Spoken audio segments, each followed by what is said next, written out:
ನಾರ್ಮಲಾಗಿ ಚಟ್ನಿ ಮಾಡ್ಕೋತಿರಲ್ಲ, ದೋಸೆಗಾಗಲಿ ಪೂರಿಗಾಗಲಿ ಒಂದು ಸತಿ ಈ ರೀತಿ ಟ್ರೈ ಮಾಡಿ ನೋಡಿ. ಟೇಸ್ಟ್ ಅಂತೂ ಎಷ್ಟು ಸೂಪರಾಗಿರುತ್ತೆ ಅಂದರೆ ಸೂಪರ್ ಡೂಪರಾಗಿರುತ್ತೆ.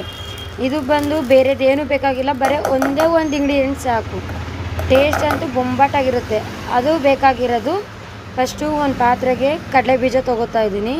ಕಡಲೆ ಬೀಜ ಖಾರಕ್ಕೆ ಎಷ್ಟು ಬೇಕೋ ಅಷ್ಟು ಹಸಿಮೆಣ್ಸಿನ್ಕಾಯಿ ಆಗಲಿ ಇಲ್ಲ ಒಣಮೆಣ್ಸಿನ್ಕಾಯಿ ಆಗಲಿ ತೊಗೊಂಡು ಅದಕ್ಕೆ ಒಂದು 4-5 ಪೀಸಷ್ಟು ಬೆಳ್ಳುಳ್ಳಿ ಹಾಕೋತಾ ಇದ್ದೀನಿ. ಆಪ್ಷನಲ್ಲೂ ಬೇಕಿದ್ರೆ ಶುಂಠಿ ಬೇಕಿದ್ರೆ ಹಾಕೋಬೋದು. ನಾನು ಬೇರೆ ಬೆಳ್ಳುಳ್ಳಿ ಹಾಕೋತಿದ್ದೀನಿ. ಲೋ ಫ್ಲೇಮಲ್ಲಿ ಚೆನ್ನಾಗಿ ಫ್ರೈ ಮಾಡ್ಕೋಬೇಕಾಗುತ್ತೆ.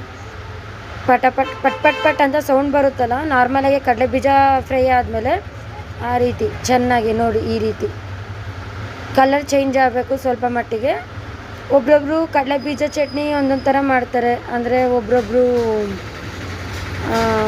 ಸಿಪ್ಪೆ ತೆಗೆದು ಮಾಡ್ತಾರೆ, ಇಲ್ಲಾಂದರೆ ಬಂದೋದಕ್ಕೆ ಕಡಲೆ ಬೀಜಕ್ಕೆ ಕಡಲೆ ಪಪ್ಪು ಆಗಲಿ ಇಲ್ಲಾಂದರೆ ಕಾಯಿ ಆಗಲಿ ಹಾಕ್ಬಿಟ್ಟು ಮಾಡ್ತಾರೆ. ಒಂದೇ ಒಂದು ಸತಿ ಸಿಂಪಲ್ಲಾಗಿ ಮಾಡ್ಕೊಂಡು ನೋಡಿ, ಟೇಸ್ಟು ಅಷ್ಟೇ ಸೂಪರಾಗಿರುತ್ತೆ. ಅದಕ್ಕೆ ಸ್ವಲ್ಪ ಹುಣಸೆಹಣ್ಣು ಆಮೇಲೆ ಸ್ವಲ್ಪ ಉಪ್ಪು ಹಾಕಿ ತಣ್ಣಗಾದ್ಮೇಲೆ ಮಿಕ್ಸಿ ಜಾರ್ಗೆ ಹಾಕ್ಕೊಂಡು ಸ್ವಲ್ಪ ನೀರು ಎಷ್ಟು ಬೇಕೋ ಅಷ್ಟು ಹಾಕ್ಕೊಂಡು ಮಿಕ್ಸಿಗೆ ಹಾಕ್ಕೊಂಡು ರುಬ್ಕೋಬೇಕಾಗುತ್ತೆ. ಗಟ್ಟಿಗೆ ಬೇಕಿದ್ರೆ ಗಟ್ಟಿಗೆ, ಇಲ್ಲನೇ ನಾರ್ಮಲಾಗಿ ಅಂದರೆ ನೀರಾಗೆ ನಿಮ್ಮ ಇಷ್ಟ, ಯಾವ ರೀತಿ ಯೂಸ್ ಮಾಡ್ಕೋತೀರೋ ಆ ರೀತಿ. ನೋಡಿ ನಾನು ಬಂದು ಈ ರೀತಿ ಬಂದಿದೆ. ನನಗೆ ಪೂರಿಗೆ ಮಾಡ್ಕೋತಾ ಇರೋದು, ಅದರಿಂದ ಇನ್ನೂ ಸ್ವಲ್ಪ ನೀರು ಹಾಕ್ಕೊಂಡು ಕಲಿಸ್ಕೋತಾ ಇದ್ದೀನಿ. ನೋಡಿ ಈ ರೀತಿ.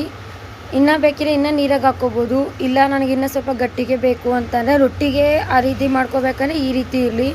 ದೋಸೆಗೆ ಆಗಲಿ ಚಟ್ನಿಗಾಗಲಿ ಇನ್ನೂ ಸ್ವಲ್ಪ ನೀರು ಗಟ್ಟಿ ಇರಲಿ, ಹಂಗೆ ನಿಮ್ಮಿಷ್ಟ.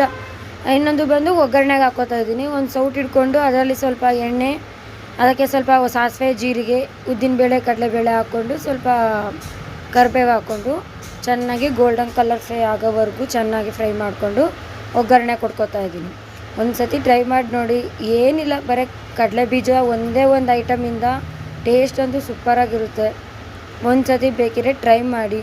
ಪ್ಲೀಸ್ ನನ್ನ ವಿಡಿಯೋ ಇಷ್ಟ ಆದರೆ ಲೈಕ್ ಮಾಡಿ, ಶೇರ್ ಮಾಡಿ, ಸಬ್ಸ್ಕ್ರೈಬ್ ಮಾಡಿ. ಪ್ಲೀಸ್ ನನ್ನ ಚಾನಲ್ ಸಪೋರ್ಟ್ ಮಾಡಿ. ನೋಡಿ ನಾನು ಬಿಸಿ ಬಿಸಿ ಪೂರಿ ಮಾಡೋ ರೆಸಿಪಿನೂ ಸಹ ತೋರಿಸ್ತೀನಿ, ಎಷ್ಟು ಚೆನ್ನಾಗಿ ಪೂರಿ ಉಬ್ಬುತ್ತೆ ಅನ್ನೋದು.